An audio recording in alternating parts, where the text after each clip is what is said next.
Hi everybody, Joe Courtney here.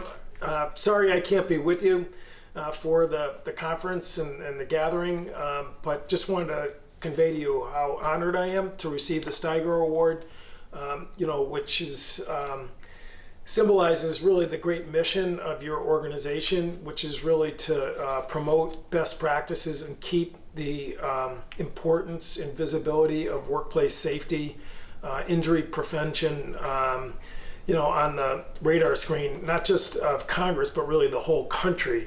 Again, it's been always a battle in terms of trying to get the critical mass of political support to really make change sometimes, particularly where you're dealing with evolving workplace processes and threats that emerge because of our dynamic economy.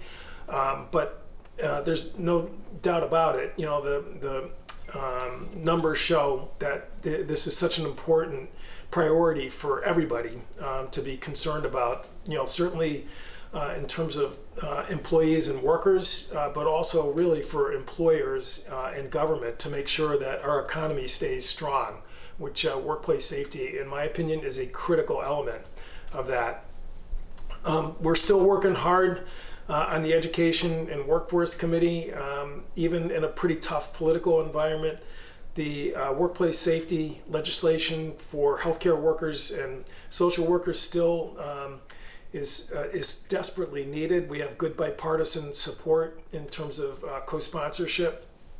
This morning in the local press in Connecticut was a headline story about a nurse at one of our community hospitals who, again, was basically sent into a room with a high-risk patient and was really seriously injured because of a punch to her rib cage that was there.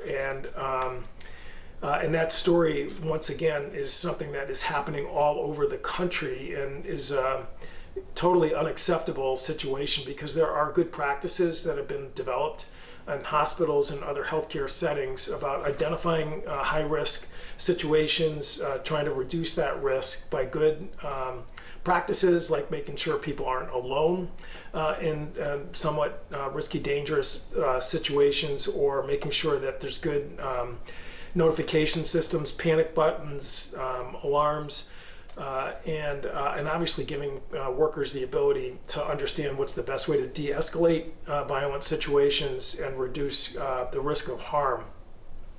The Protect American Workers Act, which is just such an overdue measure to update and modernize the OSHA laws, which again really have not been in any kind of comprehensive way rewritten in terms of just things like identifying penalties and raising the levels so that there actually is real deterrence and incentives in the system to really prevent injury.